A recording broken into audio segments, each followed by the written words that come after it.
Hey guys, vamos falar de taxa de variação. Nós já falamos de taxa de variação média e vamos conhecer a taxa de variação instantânea, que é chamada simplesmente de taxa de variação. E iremos também saber o motivo de ser taxa instantânea. Pois bem, a gente vai começar com definições teóricas que vão nos levar ao conceito. Então, para início de conversa, nós vamos supor que y seja uma quantidade. E quantidade? Qualquer quantidade, ou seja, ele é uma grandeza. Então, poderia ser a quantidade de sal, ou seja, a massa, que nem aquele exemplo que a gente viu. Poderia ser a quantidade de água, ou seja, o volume da água. Y poderia ser o volume da água. Só que eu não quero só que Y seja uma quantidade para nós. Eu quero também que ele dependa de uma outra quantidade X. Como assim? O Y poderia ser a temperatura. Se vocês lembrarem bem, a gente viu um exemplo de temperatura. E a temperatura depende do tempo. Então o Y poderia ser a temperatura e o X o tempo. Ou seja, Y poderia ser Tzão, que representa a temperatura. E o X poderia ser o Tzinho, que representa o tempo. Então, para a gente colocar de maneira genérica, representando qualquer quantidade, volume, temperatura, a gente... Só um minuto. So guys, voltando, na verdade eu não lembro onde eu parei exatamente, mas acho que foi por aqui. Então, mais uma vez, então, guys, a gente vai apresentar aqui por Y, aqui por X, e esse Y representa uma quantidade, o X outra quantidade, e o Y depende de X, ou seja, tem várias situações nesse caso. Pode ser a temperatura, o Y representando com o tempo. Pode ser o que também? Se você inflar um balão, o Y pode ser o volume do balão. E o balão vai aumentando o volume com o tempo também. Então X novamente o tempo. Em muitos desses casos, na grande maioria, não é toda vez, mas a grande maioria, o X vai representar. Esse X vai acabar sendo o tempo. Mas tem várias situações que não é. E, ok, o que a gente vai fazer? Qual é a ideia aqui? A ideia é pegar esse X e variar.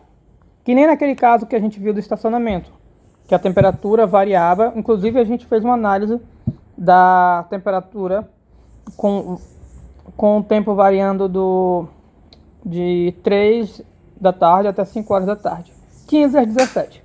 Então a ideia aqui é variar o X, que nem lá que o tempo variava. Naquele exemplo do estacionamento, quando o tempo variava, a temperatura também variava. Por quê? Porque a temperatura dependia do tempo. Então, algo semelhante vai acontecer aqui, que é um caso mais geral. Quando o X variar, o Y vai variar também de acordo com o X. Ok.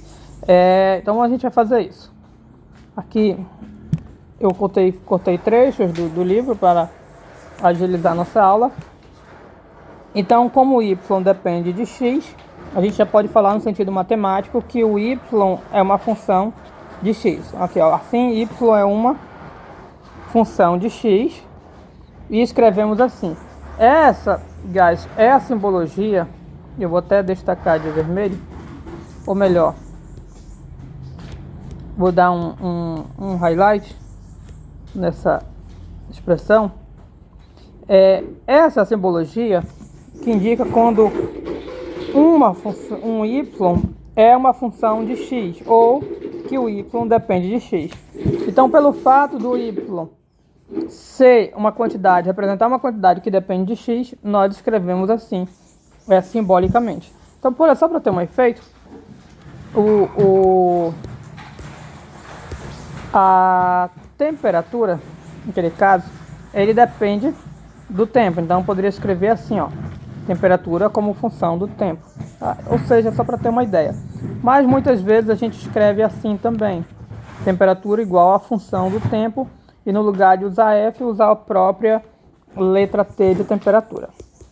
Como aqui é um caso geral, em muitos casos gerais, onde você não está especificando se é temperatura, se é volume, se é qualquer outra quantidade, pode ser de radiação, então em muitos casos você coloca o F, ok? Então estou explicando a questão da simbologia.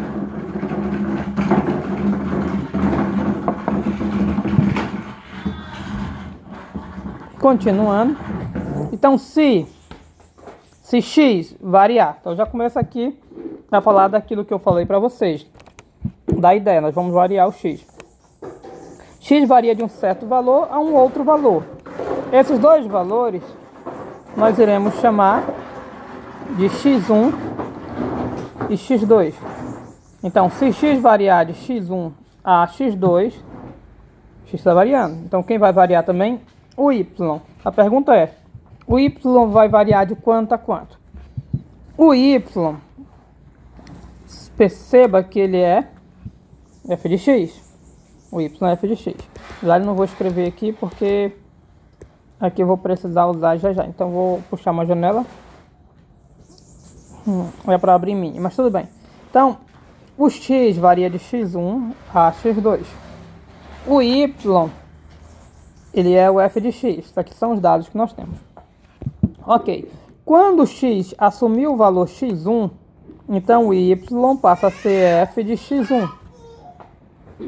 Porque, lembre que o y é f do x. Se esse x for x1, esse passa a ser o y. Da mesma forma, quando o x for x2, o y passa a ser f de x2. Ou seja, se o x variar de x1 a x2, o y passa a variar de f de x1 a f de x2. Ou seja, só conversões, nada mais. Conversões simbólicas, seja lá o que isso signifique. Aí a gente volta à nossa janela. Se x variar de x1 a x2, o que nós vamos ter? Então, não coloquei a variação, eu quero colocar a variação do y, acho que vai estar bem aqui. Então, a variação correspondente de y será essa aqui. Então, ok. Então, x variou de x1 a x2, o y vai variar de fx1 até f de x2. Aí, se a gente lembrar lá dos nossos slides, a gente calcula uma variação pegando o final menos o inicial. Dessa forma, eu consigo calcular a variação do x, ou variação em x, e a variação em y. Como será a variação em x? Se x variou de x1 a x2, a variação do x será essa aqui. Olha, o final menos o inicial. O final é esse, o inicial é esse. Ok? Até agora nada demais. Lembrando lá daquela aula de slide, você quer calcular a variação, o final da variação menos o inicial. Esse é o final menos o inicial. E aqui a gente tem a variação para o y. Esse é o final e esse é o inicial. Lembrando que a gente comentou agora há pouco. Cadê? Onde está? Aqui. Aqui, bem aqui, ó, nessa janelinha. A gente comentou agora há pouco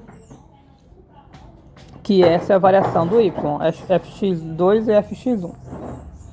Ok. O que nós temos agora? A variação nós costumamos representar pela letra delta. Acho que eu comentei também no slide. Então, a variação do x, vou chamar de delta x, variação do y de delta y. Ok, então tá com um monte de símbolos, um monte de conversões, um monte de nomes. Por enquanto nada demais, mas nós vamos chegar a um objetivo.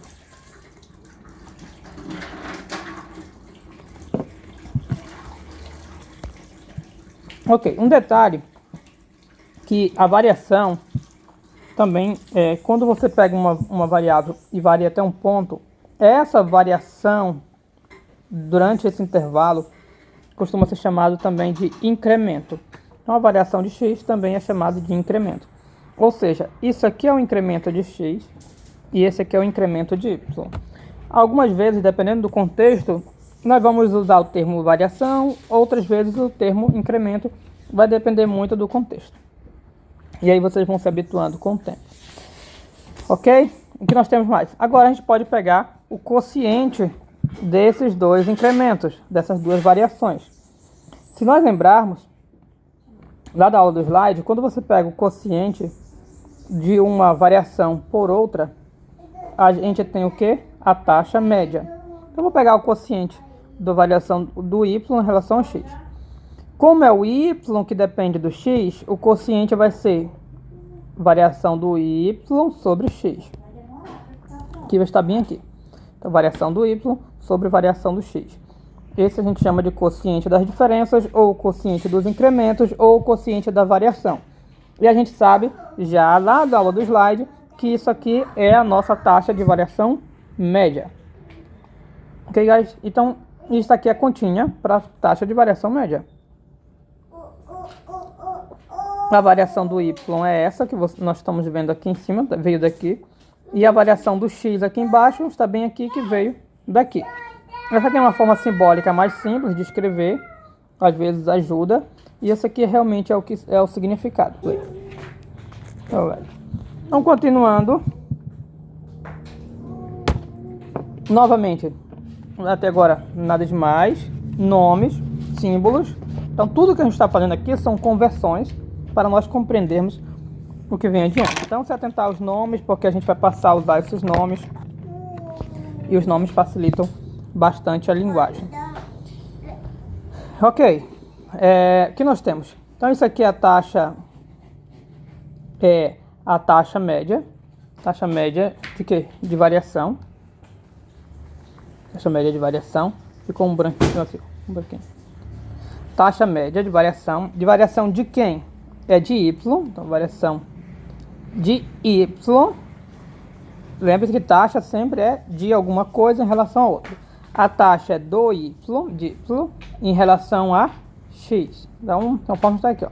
Taxa média de variação de y em relação a x. E essa taxa, ela acontece no intervalo onde x variou de x1 a x2. Por isso, às vezes, a gente fala assim, que é no intervalo x1 a x2. Essa questão aqui do intervalo é o intervalo da variação. É onde a minha variável variou de x1 a x2. Ok, nice. Agora nós vamos ter um detalhe. Não. Mas aqui o vídeo está longo, então eu vou dar um pause por aqui para a gente continuar no próximo vídeo. Então, se atentar a esses detalhes, a esses nomes e simbologia para nós conseguirmos chegar ao objetivo, ok? Thanks.